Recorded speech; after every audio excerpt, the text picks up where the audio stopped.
So as you are making the Notes app or following along to the Notes app video, you probably thought that the way we were doing things with shared preferences worked a bit, but it was a bit of a fiddle. To get all of our data into there and then to update it regularly was a bit of a hassle. And that's because shared preferences isn't really designed for that kind of data storage. It is really designed for just one-off variables that are stored and updated rarely. So what's the way then of storing data in your app, which is relatively complex, which needs to be updated regularly, and maybe which needs to be searched, queried in a certain way? Well, to do that in Android, we use something called SQLite. So SQL is a server query language, and it's a very standard language for interacting with databases. If you've done any work on the web, you may well have worked with MySQL, which is a slightly different version. And if you've never seen SQL before, you might want to do a quick Google for Introduction to SQL, something like that, just to get a little bit of background. But of course, I'll talk you through everything you need, and we'll do it in a new project. So we'll call this database demo, and all the usual settings. We're going to be working completely in the console here anyway. So all we're going to do in this video is create a database and then create a table in that database in which we'll store some data, and then we'll pull some data out from that table. So it's all the basic stuff that you might want to do with a database essentially. And as we go through the process, it will become hopefully a lot clearer how these databases work and what indeed they are. All right. So first off, we're going to surround everything we do with a try and catch, with the general exception E, because there's lots of things that could potentially go wrong here. Stage one then is to create our database. So we do this by creating a variable of a type SQLite database, and I'll call it my database. And then we open it from our current context, so this, and then we can do this in a number of different ways. I normally go for open or create database. So this is handy because it will open the database if it already exists, and if it doesn't, then it will create it. So it does both jobs for us in one command. And I'm going to create a database of users. So this is the name of my database. I'll call it users. A couple of other settings we need. Again, we've got a mode just like we had with shared preferences. And I usually go for mode private. That means that it will only be accessible to your app. If you want to share your data with other apps, then you might want to have a different mode, but the vast majority of the time, you're probably going to want mode_private. And then we can have a special error catching method there, but I don't normally bother with that. I'll just put null. Okay, now you have a database. Congratulations. The next step is to put a table in your database. So if you imagine your database a bit like being an Excel file with lots of different tabs along the bottom, then a table is like one of those tabs. So it contains a certain type of information. So my database, and we're going to execute some SQL. So now most of our code from now on is going to be SQL code, which is a completely different language to Java, but it's one that's fairly easy to get the hang of. So what we'll do is we'll create a table, and we'll do that if it doesn't exist. So the grammar there isn't great, but you get the idea. So we'll only create the table if it doesn't exist. So a bit like this open or create database, we'll only create the database if it doesn't exist, otherwise we'll open it. And here we'll only create this table if it doesn't exist. And the table name is going to be users. So the table name doesn't have to be the same as the database name, and generally they won't be the same, but in this case it's probably going to be a database with just one table, so it's both about the same sort of thing. And then we have to specify the types of data that we're going to store in our database. So I'm going to store the name and the age of my users. So the first variable we're going to store is name, and this is going to have a type of varchar, which is basically a string. It's a string of characters, char variables all put together. So basically this is another way of saying string. And then we're going to have age, which is going to be an int. And we then have to specify the number of digits in our int. I'm assuming there's going to be no one in my database older than 999. So I think int 3 is quite safe. And then we're just closing that bracket there. So we're creating a table. If it doesn't exist, the table is called users and it has two variables in it, name and age. Name is varchar, which is basically a string, and age is an integer with 3 digits. Notice the capitalization there. Generally in SQL, we capitalize everything except for the specific names of tables, databases, and variables. And that just makes it a little bit more readable, believe it or not. But notice also that Android Studio is not parsing our SQL here, so you have to be a lot more careful than usual. If we've got an error in our SQL, then Android Studio is not going to tell us, and we won't find out until the app itself is actually run and this command just fails. Okay, so now hopefully we've got our table. So let's execute another SQL command. And this one is going to insert some data into that table. So basically we're creating a user. So we're going to insert into users, and the variables that we're going to create for this user are name and age, and the values we're going to give to them are Rob and 34. Just. There we go. So notice that Rob has got the single quote around it to show that it's a string. We don't need that with the integer. So very quick challenge then. Can you create your own SQL statement which inserts your own data into your database? Go for it.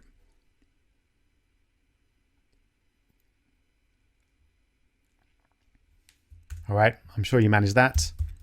I'm just going to insert one more item. So insert into users, name, age, and then values, and we'll have Tommy. I'm sure he won't mind me telling you his age. There we go. So we've got 2 people in the database now, each with a name and an age. Now it's time to get that data out of the database. So to do that, we use what's called a cursor object. And we normally use C to represent the cursor. And the cursor essentially allows us to loop through all of the results of a particular query and do something with them. So it'll make more sense when we've got a query going. So my database dot, and then we want a raw query. And again, we're going to use some SQL to run our query. And I'm just going to select everything from the database. So I use select star for everything from users. And then if we want, we can have a signal here or a method which will cancel the query while it's in progress. That's only really necessary if you're likely to have really big queries, which we definitely don't here, so we can just put null. Okay. Then we need to get the column indexes for name and age. And this is the main part that's different to if you've worked with SQL on a web system, for example, with MySQL. You don't need to deal with column indexes, but we do here. So what we'll do is create an name index, which is going to be the cursor c.get column index, and that's going to be the column index for the name column. And this just allows us to access those columns later on. Similarly, we're going to use age index, and that's c.get column index and age. All right, we're almost there.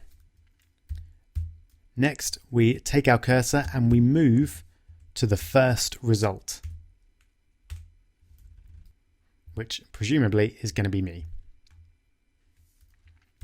Then we keep going, we keep looping through the results as long as C is not null.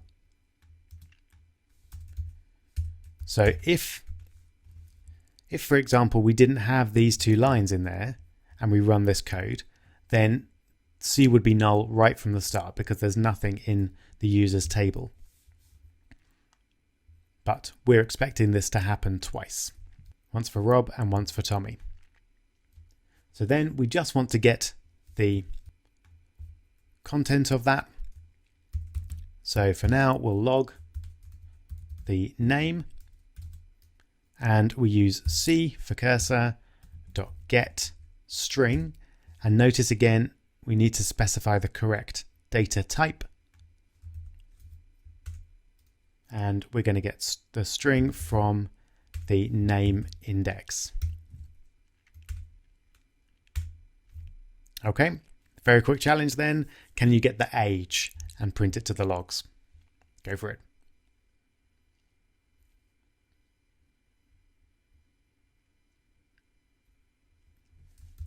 I'm sure you managed that.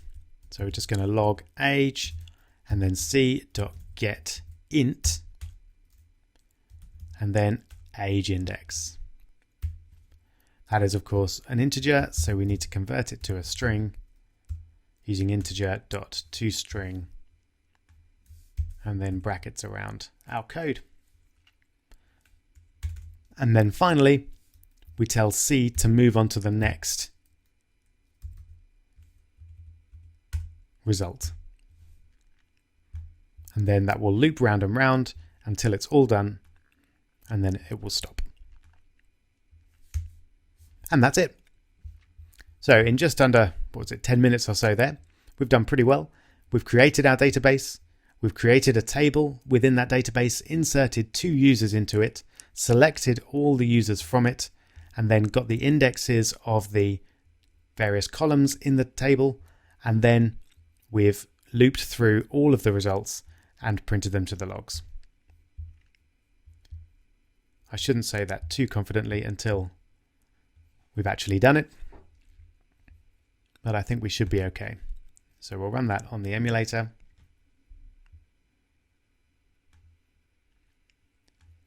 But we don't really need to actually see the emulator screen. All we're interested in is the logs.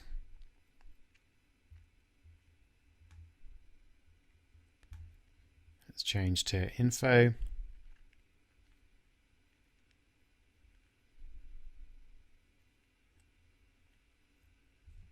Got a lot of code there. Let's just search for name first of all.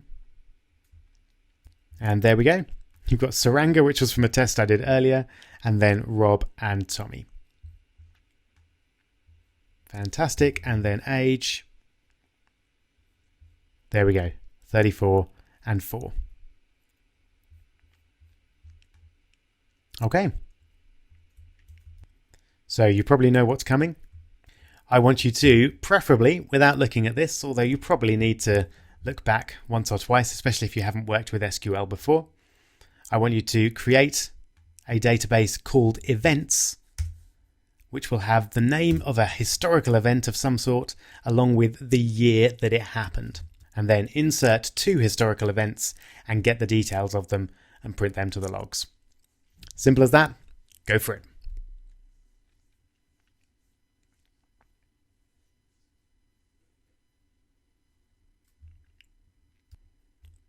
Okay, here goes then. So, much the same as before, just a little bit quicker. We'll create our try and catch with an exception E. And then we'll print a stack trace if something bad happens. Then we'll create our SQLite database. I'll call it events this time,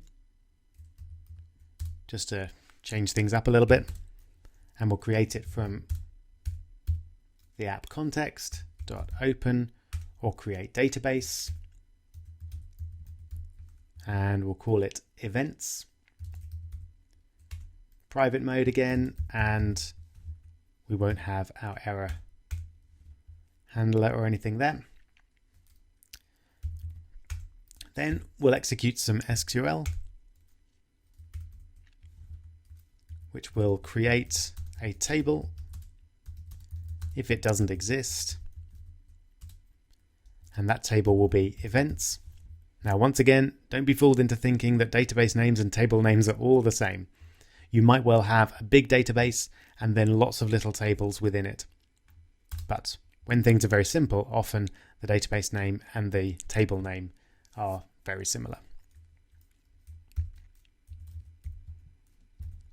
And we're going to have the event, which is a var chart, and the year, which is an int. This time we're going to need 4 digits for obvious reasons. All right. Now let's execute some more SQL. And we're going to insert into events, event and year with the values. I'm going to have end of World War II and 1945, mostly because it's one of the few historical dates that I actually know. And then another one. So insert into events, and then event and year, values,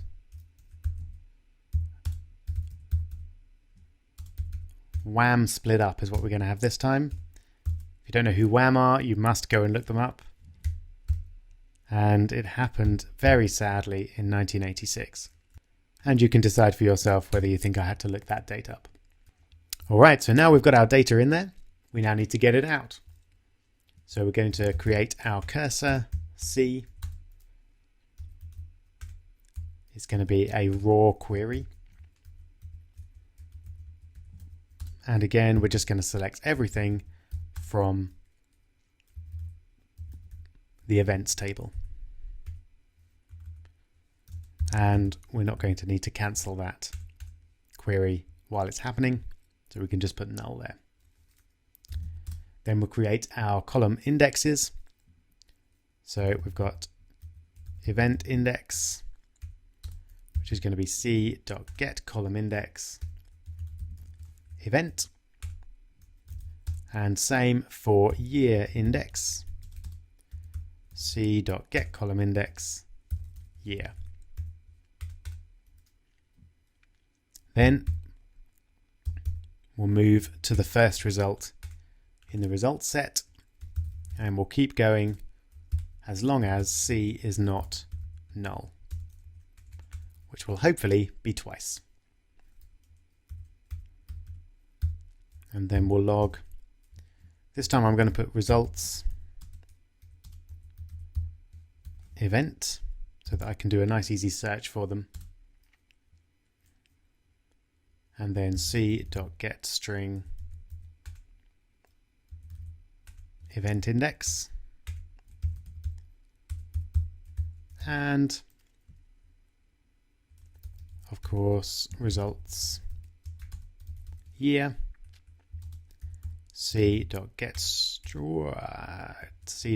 int year index. and we're going to convert that to a string in the usual way. There we go. All right, fingers crossed. That should give us exactly the results that we want. So let's search for results this time. Nothing there yet. Whoops, looks like I do have an error. Did you spot it? Create table if not exists. And actually, while we're there, I can see another one. We need to close those brackets there. So this is how easy it is to make mistakes with SQL, because you get so used to the automatic error handling. Or, right, yeah. Here's another small mistake.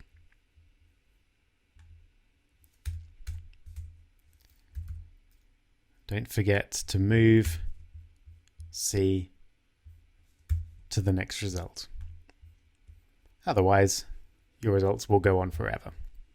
And there we go. You can see I've got definitely more than 2 results there. That's because I ran it several times to fix my errors. But that's fine. It is all at least working now. Okay, so that's how you create a database, create a table in it if it doesn't exist, insert some data into it, and then get the data out. So there's infinitely more that you can do with databases, and we're going to go into quite a bit more detail in the next video, particularly with queries, which are really powerful ways of extracting data from databases. I'll see you there.